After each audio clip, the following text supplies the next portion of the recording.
নাম কাকড়া, তবে এটি কোনো প্রাণী নয়, একটি গাছ। সাধারণত পাওয়া যায় শুধু সুন্দরবনে।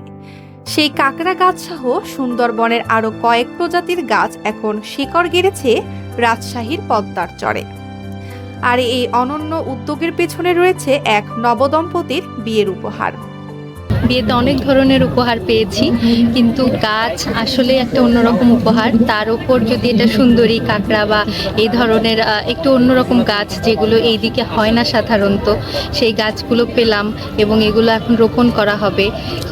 এই পুরো বিষয়টাই আমার অনেক ভালো লাগছে। গাছ কতটা প্রয়োজনীয় আমাদের কাছে আমরা সবাই সেটা জানি, এবং সময়ের সাথে সাথে আসলে গাছগুলো আমরা কমাই ফেলতেছি, এবং এটার পরিণতি যে কত ভয়াবহ হতে পারে সেটা আমরা সবাই জানার পরেও করতেছি।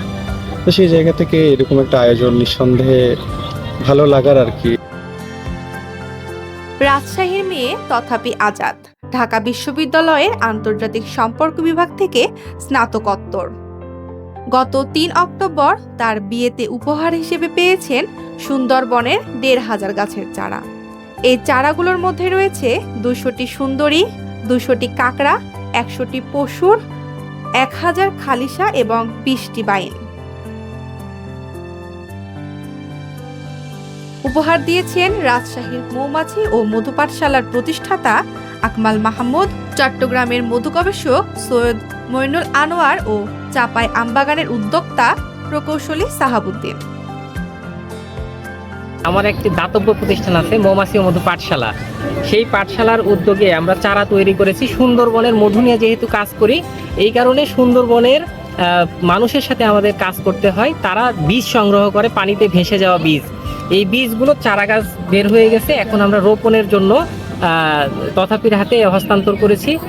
সে তার নতুন বিবাহ উপলক্ষে তাকে আমরা বৃক্ষরোপণের দ্বারা উৎসাহ করেছি, এবং তার জীবন আরো সুখময় হোক এই দোয়া করছি আর কি। জেলা প্রশাসনের তত্ত্বাবধানে শুক্রবার বিকেলে রাজশাহীর লালন শাহ মুক্ত মঞ্চ সংলগ্ন পদ্মার চরে এসব গাছ রোপণ করা হয়। উদ্বোধন করেন সহকারী কমিশনার ভূমি আরিফ হোসেন। ভবিষ্যতের জন্য একটি সাস্টেনেবল ডেভেলপমেন্ট নিশ্চিত করতে চাই, তাহলে কিন্তু বৃক্ষরোপণ অত্যন্ত জরুরি একটি বিষয়। সেই কারণে আমরা এই সংগঠন যেহেতু এই উদ্যোগটি নিয়েছে, আমরাও তাদেরকে সরকারের পক্ষ থেকে যতটুকু সম্ভব আমরা সহযোগিতা করেছি, এবং যেখানে রোপণ করলে ভালো হয় সেখানে আমরা তাদেরকে সহযোগিতা আমাদের সব ধরনের প্রশাসনের পক্ষ থেকে রয়েছে। আমরা চাই যে এভাবে রাজশাহী একটি সাস্টেনেবল একটা সিটিতে রূপান্তরিত হোক।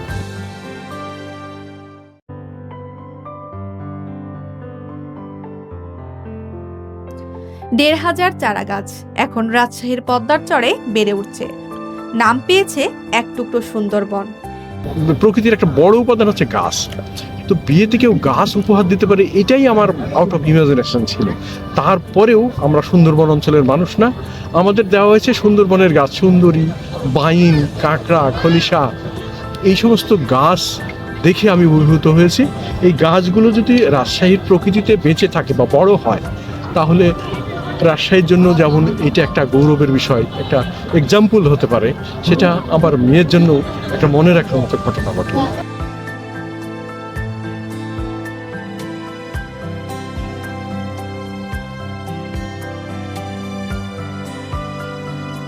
একটি বিয়ের উপহার থেকে জন্ম নিচ্ছে নতুন এক সবুজ অধ্যায়।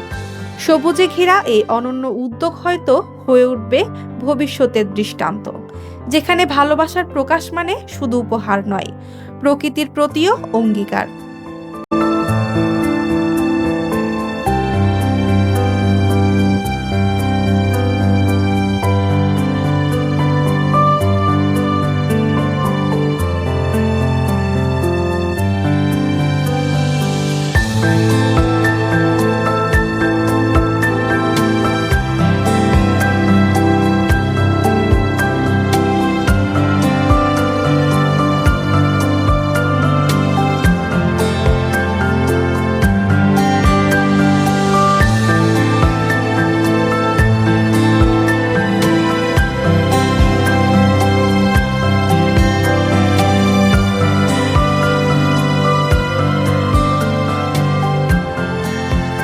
সুজনা ইসলাম, উত্তরভূমি, রাজশাহী।